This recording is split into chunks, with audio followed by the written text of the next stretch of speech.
ce premier dimanche de temps de carême, nous méditons le texte de l'évangile de Saint Marc, chapitre 1, versets 12 à 15. Ce texte nous parle de la tentation du Christ. Le Christ est d'abord tenté au désert. Il se baptise d'abord avec la présence de l'Esprit en lui. Il va au désert où il est tenté et après il va pour annoncer la bonne nouvelle. Et dans ce texte, nous tirons plusieurs enseignements. D'abord, que par le baptême, nous recevons l'Esprit du Christ, cet Esprit qui vit en nous et qui est notre force. Et cet Esprit nous pousse au désert. Et dans ce désert, nous pouvons faire des forces parce que nous sommes affaiblis. Mais aussi là, nous avons des tentations. Ces tentations sont multiples. Et ces déserts eux-mêmes aussi sont divers. Donc dans ces déserts, ça peut être notre milieu de vie, ça peut être notre famille et ça peut être bien d'autres choses. Et ces tentations aussi sont aussi diverses. Ça peut être une incompréhension, une injustice, une faiblesse, un désir, etc. Et nous avons cette chance-là que le Christ lui-même est passé par là et à partir de ce moment, il incarne nous-mêmes notre faiblesse et il met une grâce.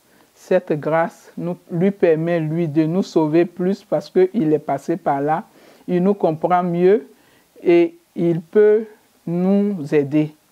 Et aussi, cette grâce qu'il met dedans nous permet, nous, chrétiens, de pouvoir nous relever chaque fois que nous tombons.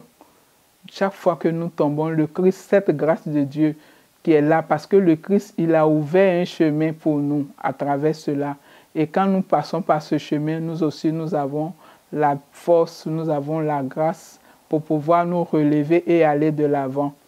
Et donc, après avoir nous relevé, nous devons donc aller à notre tour annoncer l'évangile.